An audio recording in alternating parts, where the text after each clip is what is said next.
Green Apple health clinic की तरफ से बात किया है। व्यूज़, आज हम सर फजीला अहमद वासिफ साहब से बात करेंगे कि थ्रोम्बोसिस क्या है, उसकी काज क्या है, उसके सिम्टम्स क्या हैं और किस वजह से होती है। उसके अलावा हम सर हमें ये भी बताएंगे कि इसमें क्या पेशेंट को एक प्रॉपर डाइट प्लान रखना चाहिए और इसकी होम्योपैथी के हवाले से ट्रीटमेंट क्या है और उसकी मैनेजमेंट भी क्या है। तो स्टार्ट करते हैं वीडियो, लेकिन उससे पहले आप सबसे रिक्वेस्ट है कि हमारे चैनल को लाइक करें, शेयर करें, सब्सक्राइब करें और बेल आइकन को प्रेस करना कभी ना भूलें ताकि हमारे वीडियोज आप तक पहुँच सकें। अस्सलाम वालेकुम सर, वेलकम टू। बिस्मिल्लाहिर्रहमानिर्रहीम। सर थ्रोम्बोसिस क्या है? जनाब, थ्रोम्बोसिस कहते हैं कि ये this is formation of blood clots in your veins when it is in your superficial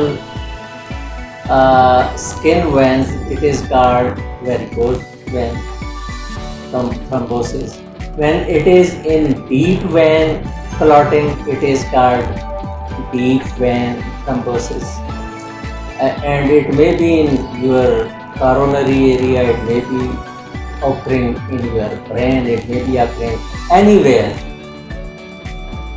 What does it do? It blocks the flow of blood. When it blocks the flow of blood, you feel pain, and then other areas of the functions of various organs occur. First of all, starting from varicose vein. Superficial veins, when they are exploded or clots are formed therein due to some densified materials, blood goes down, but while coming back it is impeded. जब ये इसको रिकवर्ट होती है तो फिर आपको वहाँ pen शुरू होता है। रिकवर्ट जब बहुत ज़्यादा हो जाए तो वो आपकी ब्लड वेसल जो है वो एक्सप्लोड भी कर सकती है। अब इसका होम्योपैथी में जो ब्लड फॉर्मेशन है, क्लॉटिंग है, बड़ा बेहतरीन इलाज है। अगर ये चोट की वजह से हुआ है तो आर्निका को कभी ना भूलिएगा। आर्निका बेहतरीन है। जहाँ कहीं भी आपको चोट लगी है, थ्रोम्बोसिस हुआ है, लीजिए आर्निका, उसको भुला देगी। अगर हार्ट के कोरोनरी वेन्स में है तो हुजूर लैकेसिस बेहतरीन वहाँ काम करेगी। लैकेसिस अगर आपके वेरिकोज वेन्स है तो यहाँ फ्लोरिक एसिड काम करता है, यहाँ एस्क्यूलस हिप्स काम करती है, यहाँ आपकी और भी बहुत सारी ऐसी दवाइयाँ खून को पतला करने वाली, थिन करने वाली होम्योपैथी में जो काम करती हैं। हमें ज़्यादा मरगन ग़िज़ाएँ नहीं खानी चाहिए, ओवर लिफ्टिंग नहीं करनी चाहिए। ओवर लिफ्टिंग जब आप करते हैं तो उसके लिए फिर आर्निका और एमामेलिस दोनों इकट्ठी लेनी ज़रूरी हो जाती हैं। आपकी देखिए वेन्स में रुकावट पैदा हो जाती है, कमज़ोरी पैदा हो जाती है, स्टेनोसिस पैदा हो जाता है। तो बेहतरीन तरीका ये है कि आप थोड़ी बहुत एक्सरसाइज करें लेग्स की भी, आप पैदल चलें, आप खुराक वो खाएं जिसमें ज़्यादा आपको चिकनाई ना मिले, खून को पतला रखिए, खून को गाढ़ा ना होने दें, गोश्त का इस्तेमाल कम से कम या जायज़ हद तक करें, रेड मीट से बचें, अगर नहीं तो फिर बहुत कम खाएं और चिकनाइयाँ और ज़्यादा नमक का इस्तेमाल इसका बायस बनता है।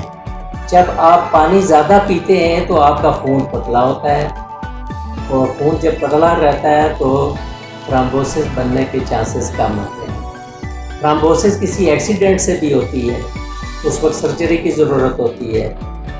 अब ये ज़रूरी नहीं है कि वेंस में ये आपके घुटनों की डीप वेंस जो हैं उनमें भी जाके आपको बर्बाद कर सकता है, गुर्दों में बर्बादी ला सकता है। दिल में कोरोनरी वेंस, दिमाग में जब आए तो कैटालेप्सी, हेमरेज, ब्रेन हेमरेज जिसे आप कहते हैं, वो पैदा कर देता है। यहाँ आर्निका काम करती है।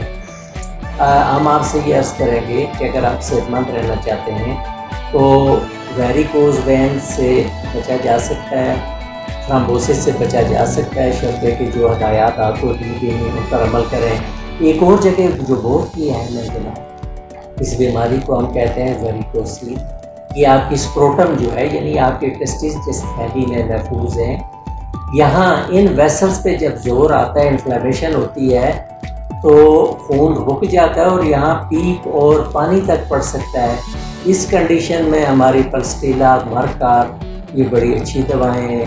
एनामेलिस है, फ्लोरिक एसिड है, वो बड़ी अच्छी दवाएँ हैं और बेहतरीन काम करती हैं। सर्जरी से आप बच सकते हैं अगर आप इन टाइम होम्योपैथी की जानिब रुजू करें और होम्योपैथ आपको जिन चीज़ों से मना करता है उनसे परहेज़ करें।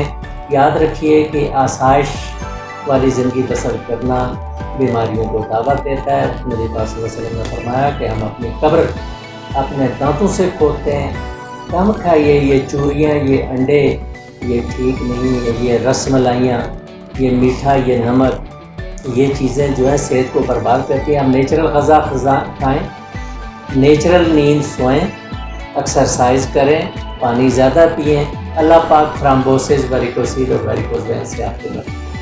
सर मेरा नेक्स्ट क्वेश्चन आपसे ये है कि अक्सर देखने में आया है कि पेशेंट्स आते हैं तो उनकी ना टांगों की बैक साइड पे वेन्स होती हैं बहुत ज़्यादा फूली हुई और ब्लूइश टाइप नील पड़े होते हैं, उसका क्या वजह है? जनाब ये वेरिकोज वेन, अगर ये पेशेंट ख़वातीन है तो दौरान हमल के दौरान बच्चे का चूँकि वज़न वक्त गुजरने के साथ साथ नीचे की जानिब होता है, तो बोझ पड़ता है, तो ये आर्जी तौर पे उनको वेरिकोज वेन हो जाता है। लेकिन अगर इसका इलाज ना किया गया तो ये मुस्तकिल भी हो जाता है। उनको आर्जी शुगर भी होती है, आर्जी बवासीर भी होती है। अगर उनका इलाज ना किया गया तो ये बाद में मुस्तकिल ठहर जाती है। इसका बेहतरीन इलाज ये है कि इनको एनामेलिस दें। आप आर्निका क्यू जो है वहाँ मल भी सकते हैं उसको ताकत पहुँचाने के लिए और ब्लड को करने के लिए। तो जो लोग ज़्यादा खड़े होकर काम करते हैं उनको भी ये हो जाता है। वेट लिफ्टर्स और मज़दूर जो वज़न उठाते हैं उनको भी होता है।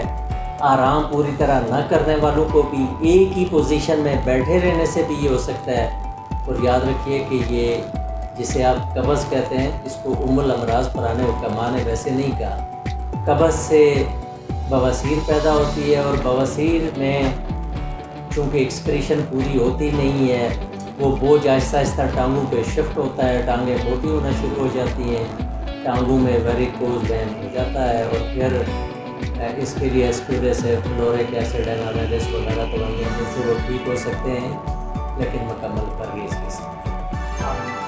सर लास्ट में एक क्वेश्चन आपसे करना चाहूँगा कि एक आम आदमी है जो मेडिकल फील्ड के साथ भी रिलेटेड नहीं है, तो उसको कैसे पता चलेगा कि उसको इनमें से कोई भी एक इशू है? सर दर्द बता देता है कि क्या मसला होने वाला है। जहाँ आपको दर्द फील करते हैं ना, उस वक्त आप डॉक्टर के पास पहुँचे अगर 24 घंटों से ज़्यादा हो गए। जहाँ ब्लड रुकता है वहाँ सक्सेस बनता है और बीमारी की इंडिकेशन होती है। जब बुखार आता है, ये आपके जिस्म का रद्द अमल है, फ़ौरन डॉक्टर के पास जाइए और सेल्फ मेडिकेशन से परहेज़ कीजिए।